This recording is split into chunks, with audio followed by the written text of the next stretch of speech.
সোমবার ভোরে মাছ আনার জন্য পিকআপ ভ্যানটি চট্টগ্রামের সীতাকুণ্ড থেকে নগরীর ফিশারি ঘাটে যাচ্ছিল। সিটিগেট এলাকায় নিয়ন্ত্রণ হারিয়ে সড়কের পাশে দাঁড়িয়ে থাকা একটি কাভার্ড ভ্যানের পেছনে ধাক্কা দেয়। এতে ঘটনাস্থলেই ৩ জন নিহত হন। আহতদের উদ্ধার করে হাসপাতালে নেয়ার পর মারা যান আরো 2 জন।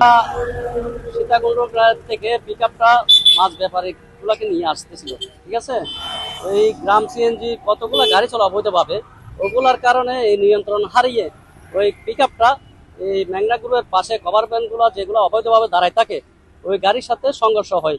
সংঘর্ষ হওয়ার সাথে সাথে 5 জন লোক সাথে সাথে উইন্ডেড। যারা যেগুলো ছিল ওগুলো পুলিশে আর ফায়ার দিয়ে ওরা নিয়ে গেছে। 15 তারিখ তো আসার মুহূর্তে দেখলাম যে এই ঘটনাটা খুবই দুঃখজনক ঘটনা। এটা আসলে নতুন কিছু নয়, এখানে এই ধরনের ঘটনা আরো হয়ে থাকে। আজকেও আরো একটু আগেও এইরকম একটা অ্যাক্সিডেন্ট হয়ে গেছে। তবে এই জায়গায় আজকে ডেথ হয়েছে কারণে হয়তো আপনারা জানতে পারছেন। নিহত হলেন আকাশ দাস, অজিত দাস, রনি দাস, জুয়েল দাস ও মোহাম্মদ সোহাগ। তারা সবাই চট্টগ্রামের সীতাকুণ্ড এলাকার বাসিন্দা। পরিবারের উপার্জনক্ষম ব্যক্তিকে হারিয়ে কান্নায় ভেঙে পড়েন স্বজনরা।